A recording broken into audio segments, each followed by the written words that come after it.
Assalamualaikum warahmatullahi wabarakatuh. Teman-teman yang dirahmati oleh Allah Subhanahu wa Ta'ala, bulan suci Ramadan merupakan bulan di mana umat Muslim berlomba-lomba mengumpulkan pahala, ridho, dan kasih sayang, serta ampunan dari Allah Subhanahu wa Ta'ala. Salah satu ajaran Rasulullah Shallallahu Alaihi Wasallam terkait tata cara berbuka puasa adalah menyegerakan berbuka setelah azan maghrib berkumandang.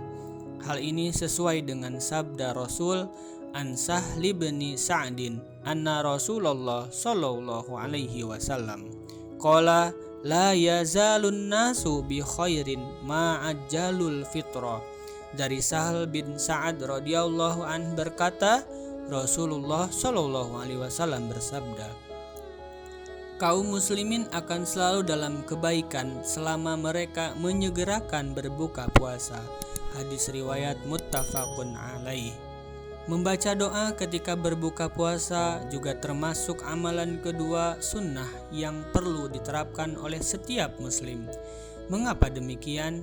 Karena hal ini sendiri mampu mendatangkan banyak pahala serta keberkahan dari Allah Subhanahu wa Ta'ala. Maka dari itu teman-teman sekalian, mari kita perbanyak berdoa pada saat menjelang berbuka puasa. Allahu Akbar, Allahu Akbar. Zahabal dhama'u wa batalatil uruku wa sabatal ajru insyaallah. Telah hilang rasa dahaga dan urat-urat telah basah, dan semoga pahala telah ditetapkan oleh Allah insyaallah. Wallahu a'lam bishawab. Semoga teman-teman berpuasa dilancarkan oleh Allah Subhanahu wa Ta'ala. Wassalamualaikum warahmatullahi wabarakatuh.